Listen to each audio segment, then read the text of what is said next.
Hey, Daniel here. Today we're going to talk about the praying mantis. Thank you, this one person on TikTok. Specifically, we're going to talk about the European praying mantis, or the Mantis religiosa.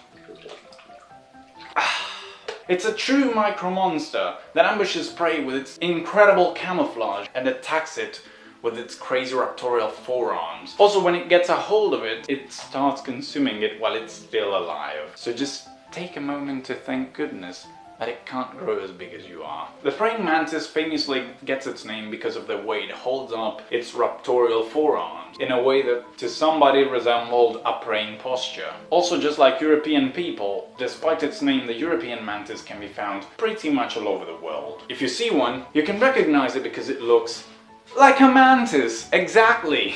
Also, if you're wondering if it is a boy or a girl, you should know that there is some huge sexual dimorphism between the two. Females are much larger and heavier than males, and males have large rise in antennae in proportion. They both have wings, and they're somewhat capable of flying, though adult females are usually way too heavy to take off with those little wings. So why do they still have wings? Because when threatened, they spread their wings as wide as they can, they lift their raptorial forearms, trying to look as big and menacing as they possibly could in exactly this stance right here. Also displaying some big black eye spots, hoping to scare off a predator, or at least not look like an easy meal. Mantises are famous for one thing in particular, which is sexual cannibalism. Let's talk about it. In the European mantis, the courtship begins when the male spots a female from afar, and it starts walking towards her in a ridiculously slow and cautious manner, for obvious reasons, and he freezes